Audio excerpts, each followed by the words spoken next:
جابر بن عبد الله رضي الله عنه أن رجلا قال يا رسول الله إن لي مالا وولدا وإن أبي يريد أن يجتاح مالي فقال أنت ومالك لأبيك رواه ابن ماجه.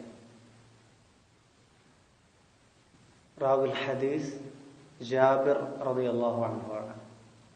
അദ്ദേഹത്തിന്റെ മുഴുവൻ പേര് ജാബിർ ഇബ്നു അബ്ദില്ലാ അബു അബ്ദില്ലാ ജാബിർ ഇബ്നു അബ്ദില്ലാ ഇബ്നു ഹറാം അൽ അൻസാരി റളിയല്ലാഹു അൻഹു.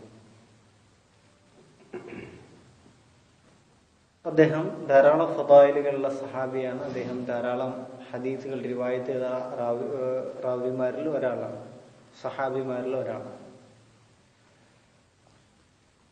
ഹദീസ് അന്ന റജുലൻ ഖാല യാ റസൂലല്ലാഹ്, ഒരാൾ അല്ലാഹുവിന്റെ റസൂലിനോട് പറഞ്ഞു, അല്ലാഹുവിന്റെ റസൂലേ, ഇന്നലി മാലൻ വവലദൻ, എനിക്ക് സമ്പത്തുണ്ട്, എനിക്കൊരു കുട്ടിയുമുണ്ട്. വ ഇന്ന അബി യുരീദു അൻ യജ്താഹ മാലി, എൻ്റെ ഉപ്പ എൻ്റെ പണം എടുക്കാൻ, സ്വന്തമായിട്ട് പണത്തിൽ നിന്ന് എടുക്കാൻ ഉദ്ദേശിക്കുന്നു. ഫഖാല അൻത വമാലുക ലിഅബീക, നീയും നിന്റെ സമ്പത്തും നിന്റെ ഉപ്പാൻ്റെതാണ്. റവാഹു ഇബ്നു മാജഹ്. ഹദീസ് വളരെ പ്രധാനപ്പെട്ട ഹദീസാണ്. അതിൽ ഏറ്റവും പ്രകടമായ ഫായിദ എന്താണ്? ഫദ്ലുൽ വാലിദ്, ഒരു പിതാവിന്റെ ഉപ്പാന്റെ ഫദ്ലാണ്. ഉപ്പാന്റെ ഫദ്ൽ എന്ന് പറഞ്ഞാൽ വലിയ ഫദ്ലാണ്. ഒരിക്കൽ റസൂലുള്ളാഹി സ്വല്ലല്ലാഹു അലൈഹി വസല്ലമ പറഞ്ഞതായിട്ട് ഇബ്നു ഉമർ റളിയല്ലാഹു അൻഹു പറഞ്ഞു കൊടുക്കുകയാണ് ഒരാൾക്ക്. അതെന്താണ് സംഭവം? എന്താണ്? ഒരാൾ കല്യാണം കഴിച്ചു, പക്ഷെ ആ ഭാര്യയെ ആർക്കും ഇഷ്ടമല്ല, ഉപ്പാക്ക് ഇഷ്ടമല്ല. തലാഖ് ചെയ്യാൻ എന്ത് ചെയ്തു? പിതാവ് ആവശ്യപ്പെട്ടു. അപ്പോ ഇബ്നു ഉമറിനോടാണ് ചോദിക്കുന്നത്, ഞാൻ എന്താണ് ചെയ്യേണ്ടത്? നിനക്ക് രണ്ടും നിനക്ക് ചെയ്യാം, പക്ഷെ ഞാൻ റസൂൽ സല്ലല്ലാഹു അലൈഹി വസല്ലം പറയുന്നത് കേട്ടിട്ടുണ്ട്, ഇന്ന അൽ വാലിദ ഔസതു അൽ അബ്വാബിൽ ജന്ന, തീർച്ചയായിട്ടും പിതാവ് സ്വർഗത്തിലെ വാതിലുകളിൽ ഏറ്റവും മധ്യമായ വാതിലാണെന്ന് ഞാൻ പറയുന്നത് കേട്ടിട്ടുണ്ട്. അപ്പോ ധാരാളം ഫദായിലുകളുണ്ട്.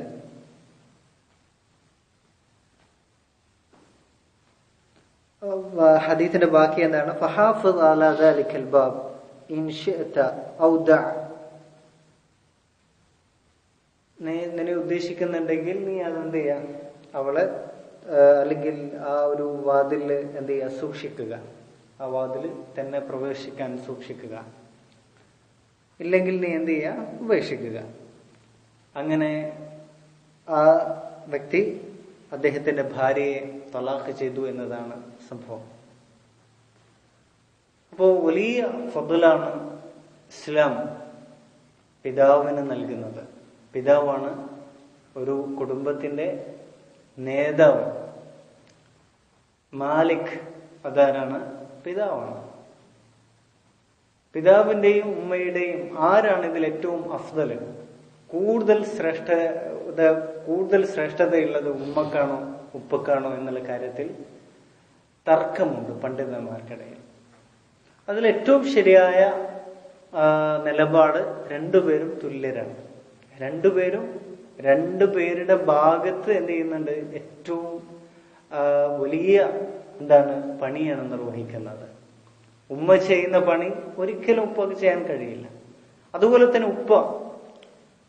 ഉപ്പ എന്ന് പറയുന്നത് സംരക്ഷകനാണ്. അതുപോലെ വളർത്തുന്നതും, അതുപോലെ മകളുടെ വലിയ ഭാവിയെ സംബന്ധിച്ച് ഒരുപാട് പ്ലാൻ ചെയ്യുകയും അതിനു വേണ്ടിയിട്ട് ജീവിതം മാറ്റിവെക്കുകയും ചെയ്യുന്ന വ്യക്തിയാണ്. അപ്പൊ അവർ രണ്ടുപേരും ശ്രേഷ്ഠതയിൽ തുല്യരാണ്. അപ്പോ ഒരു സംശയം വരും. റസൂലുള്ളാഹി സ്വല്ലല്ലാഹു അലൈഹി വസല്ലമയോട് ഒരാൾ ചോദിച്ചു, മൻ അഹഖുൻ നാസി ബിസുഹ്ബതി യാ റസൂലല്ലാഹ്, ഞാൻ ആരോടാണ് ഏറ്റവും കൂടുതൽ സഹവസിക്കാൻ അർഹതപ്പെട്ടതെന്ന് ചോദിച്ചു. റസൂലുള്ളാഹി സ്വല്ലല്ലാഹു അലൈഹി വസല്ലം പറയുന്നത് ഉമ്മക്ക് എന്ന് 3 തവണ പറയുന്നു. 4ാമത് എന്നാണ് പറയുന്നത്, പിതാവിനാണ് പറയുന്നത്. പക്ഷെ ഈ ഹദീസിൽ നിന്ന് എന്ത് തെളിവ് പിടിക്കാൻ പറ്റില്ല? ഉമ്മയാണ് പേക്കാൾ ശ്രേഷ്ഠനെന്ന് അല്ലെങ്കിൽ ശ്രേഷ്ഠത കൂടുതലെന്ന് തെളിവ് പിടിക്കാൻ കഴിയില്ല. കാരണം ഇവിടെ ഒരേ ഒരു വിഷയമാണ് വരുന്നത്. ആരോടാണ് കൂടുതൽ എന്ത് ചെയ്യേണ്ടത്? സഹവസിക്കേണ്ടത് എന്നാണ്. കാരണം ഉമ്മ എന്ന് പറയുന്നത് സ്ത്രീകൾ പൊതുവെ എന്താണ്? കൂടുതൽ ഹനാന്, സ്നേഹവും അടുപ്പവും ഇണക്കവും ഇഷ്ടപ്പെടുന്നവരാണ്. അപ്പൊ എന്താണ്? അവർക്കാണ് കൂടുതൽ എന്ത് ചെയ്യേണ്ടത്? ഈ തരത്തിലുള്ള അടുപ്പവും അതുപോലെ സഹവാസവും കൂടുതൽ അവർക്ക് വേണം. കാരണം അവർക്ക് അത് അവരുടെ മാനസികമായ നിലവാരത്തിന്റെ ഒരു വിഷയമാണ് അവിടെ ഉള്ളത്. എന്ന് വെച്ച് പിതാവിന് തീരെ വേണ്ട എന്നുമല്ല. രണ്ടുപേർക്കും എന്ത് ചെയ്യണം? അർഹമായത് കൊടുക്കണം. പക്ഷെ കൂടുതൽ സഹവാസ ഉമ്മയുമായിട്ട് വേണം. അത് അവരുടെ മാനസികമായ വിഷയമാണ്. അതല്ല എങ്കിൽ ഒരുപാട് ഹദീസുകൾ എന്താണ് പിതാവിന്റെ വിഷയത്തിൽ വന്നിട്ടുണ്ട്. അതിൽപ്പെട്ട 2 ഹദീസുകളാണ് ഇപ്പൊ നമ്മൾ പറഞ്ഞിട്ടുള്ളത്. മാത്രമല്ല ഒരു കുട്ടിയുടെ പ്രത്യേക കാര്യങ്ങൾ, ഉദാഹരണമായിട്ട് ഒരു കുട്ടി നിസ്ബ ചെയ്യപ്പെടുക ആരിലേക്കാണ്? പിതാവിലേക്കാണ്.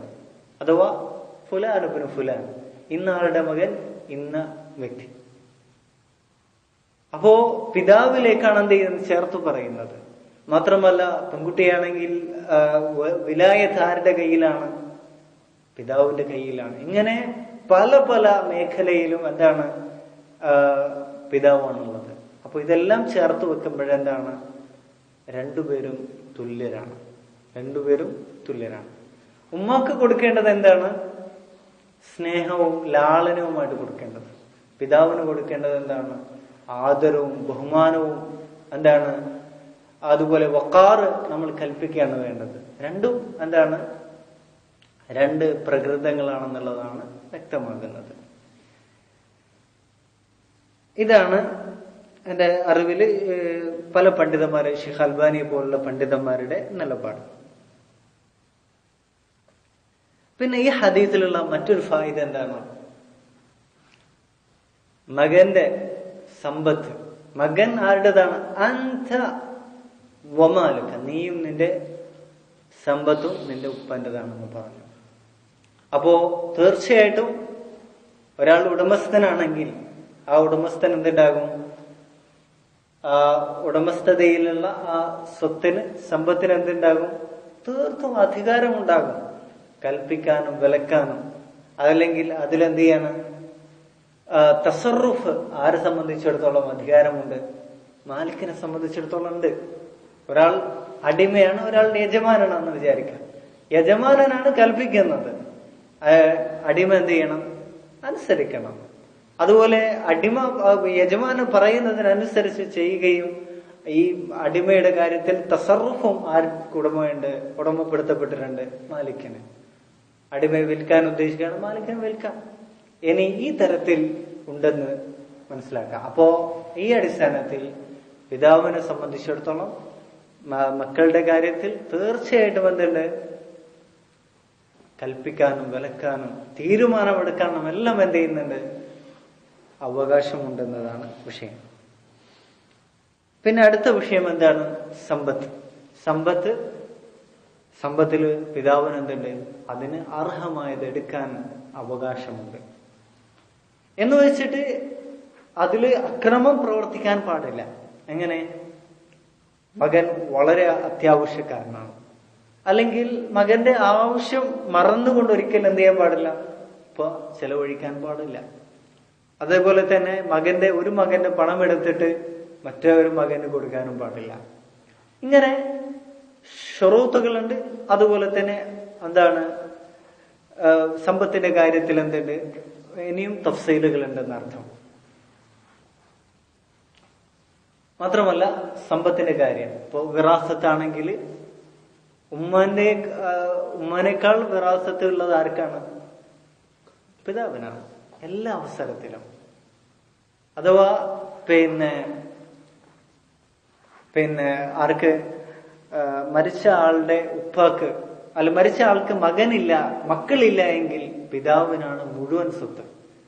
അതിന്റെ 1/3 ഭാഗം മാത്രം ഉമ്മക്ക്. ഇനി മരിച്ച ആൾക്ക് മക്കളില്ല, പക്ഷെ സഹോദരനുണ്ടെങ്കിൽ അവർക്ക് എന്താണ് 3 6 ഭാഗം ഉമ്മാക്കും 6 ഭാഗം. ബാക്കി മുഴുവൻ ആർക്കാണ്? ബാക്കി മുഴുവൻ പിതാവിനാണ്. അപ്പൊ ഈ തരത്തിൽ പല വിഷയങ്ങളിലും ആരാണ് മുൻപന്തിയില്? പിതാവാണ് മുൻപന്തിയില്. ഞാൻ അതേപോലെ തന്നെ പറഞ്ഞതുപോലെ ഇതെല്ലാം വെച്ച് നോക്കുമ്പോഴാണ് എന്ത് ചെയ്യുന്നത്? രണ്ടുപേരും തുല്യരാണെന്നുള്ള ഫായിദ ലഭിക്കുന്നത്.